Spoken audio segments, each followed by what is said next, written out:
یہ جو طوفان مچایا ہوا ہے آج کل میڈیا پہ کمینے اور پلیت لوگوں نے، ماحول بنایا جا رہا ہے کہ معاہدہ ابراہیمی پہ دستخط کر دیے جائیں، اس کا مطلب بھی سمجھتے ہو کیا ہے؟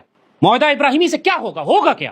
کیوں اتنا پوری دنیا کا کفر مجبور کر رہا ہے تمہیں کہ اس پہ دستخط کرو؟ ماحول کیوں بنایا جا رہا ہے پوری دنیا میں؟ کیوں ڈونلڈ ٹرمپ کا دماد چیخ چیخ کر کہہ رہا ہے اپنے منہ سے کہ سعودی عرب، پاکستان اور انڈونیشیا اور مصر بھی اس میں شامل ہونے لگے؟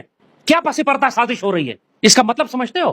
اس کا مطلب ہے کہ تم اسرائیل کی ناجائز ریاست کو تسلیم کر لو گے۔ 75-80 سال سے جو پاکستان کا عقیدہ ہے کہ ہم اس خنجر کو جو مسلمانوں کے قلب پہ ہم تسلیم نہیں کریں گے، ہمارے پاسپورٹ پر لکھا ہوتا ہے، یہ اس معاہدہ ابراہیمی کا مطلب ہے کہ اسرائیل کی ریاست کو تسلیم کیا جائے گا۔ اس کا مطلب ہے کہ پورے فلسطین کے مسلمانوں کو ذبح کرنے کی اجازت دے دی جائے گی اسرائیل کو، کہ غزہ کے مسلمانوں کو غزہ سے نکال کر دنیا میں بکھیر دیں اور مغربی کنارے پر یہودی قبضہ کر لیں۔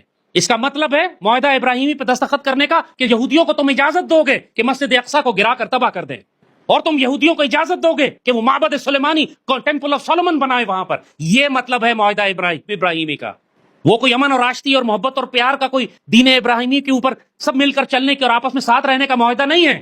اس کا مطلب ہے کہ تم اسرائیل کو تسلیم کرو گے، فلسطینیوں کو ذبح کرو گے، مسجد اقصی کو گراؤ گے اور وہاں ہیکل سلیمانی بناؤ گے۔ یہ ہے اس کا مطلب۔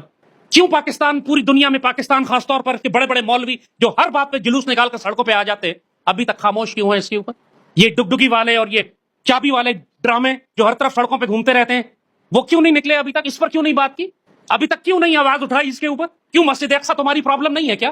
کیا اگر عربوں نے، سعودی عرب نے، متحدہ امارات نے، انہوں نے تو کشمیر کو بھارت کا حصہ تسلیم کر لیا، اگر تمہاری یہی دلیل ہے کہ عربوں نے مسجد اقصی کو اور یہودیوں کو اور اسرائیل کو تسلیم کر لیا تو ہمیں پاکستان کو کیا پرابلم ہے؟ تو پھر کشمیر کے معاملے میں بھی تم یہی موقف رکھو کہ عربوں نے تو کشمیر کو بھارت کا حصہ تسلیم کر لیا، تو تم بھی اپنا موقف تبدیل کر لو کہ ہمیں کیا پرابلم ہے۔ یہاں کیوں تم عربوں سے الگ جا رہے ہو؟ کیا مسجد اقصی صرف عربوں کا قبلہ اول ہے یا مسلمانوں کا قبلہ اول؟ کیا ہم اس لیے مسلمان ہیں کہ سعودی عرب والے مسلمان ہیں، یا ہم اس لیے مسلمان ہیں کہ ہمیں سیدی رسول اللہ سے پیار؟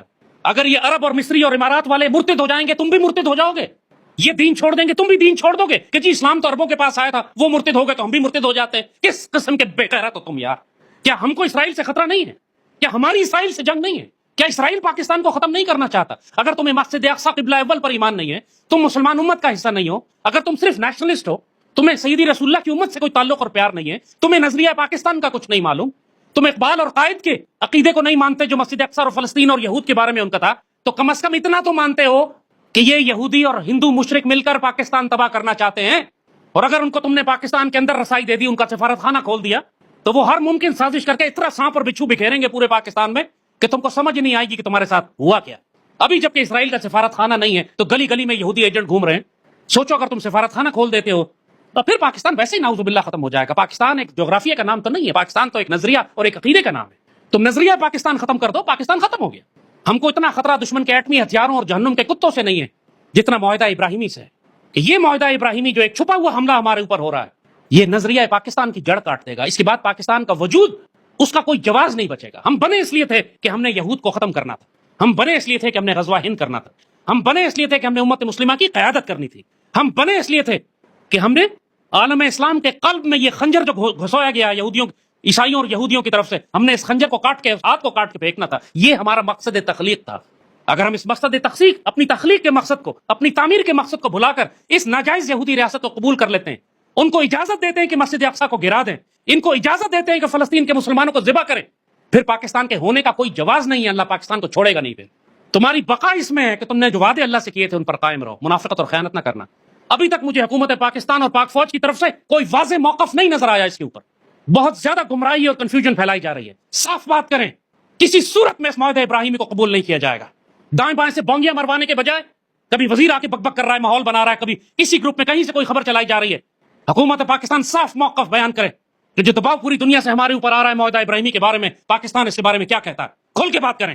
یہ کنفیوژن اس وقت اس موقع پہ خطرناک ہے، اور اگر کسی پاکستانی حاکم نے یہ کوشش بھی کی تو پھر ہم اس کو وہی بد دعا دیتے ہیں جو سیدی رسول اللہ کی امت نے ان منافقوں کے بارے میں دی ہے کہ جنہوں نے غزہ کو تنہا چھوڑ دیا ہے۔ اہل غزہ جو کہتے ہیں یا رسول اللہ ان کی شفاعت مت فرمائیے گا، یا رسول اللہ ان تمام پاکستانی حکمرانوں کی شفاعت مت فرمائیے گا جو سیدی رسول اللہ کی امت اور فلسطین کے مسلمانوں کے خون سے خیانت اور غداری کر کے معاہدہ ابراہیمی کو دستخط کرنے کے لیے ماحول بنا رہے ہیں۔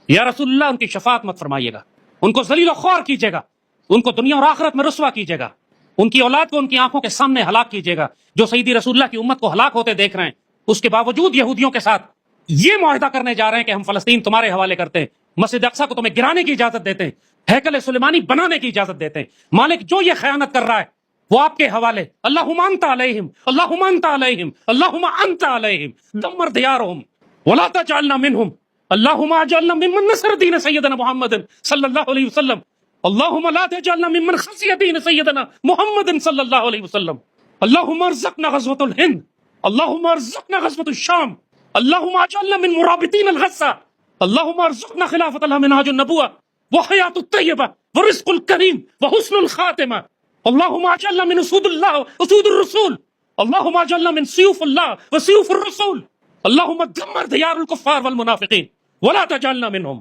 اللہم علیک توکلنا لا الہ الا انت نستغفرک ونتوب الیک نستغفرک ونتوب الیک نستغفرک ونتوب الیک. صلی اللہ تعالی علی خیر خلقہ نور عرشہ زینت فرشہ سیدنا محمد وعلی آلہ وصحبہ وسلم آمین یا رب العالمین.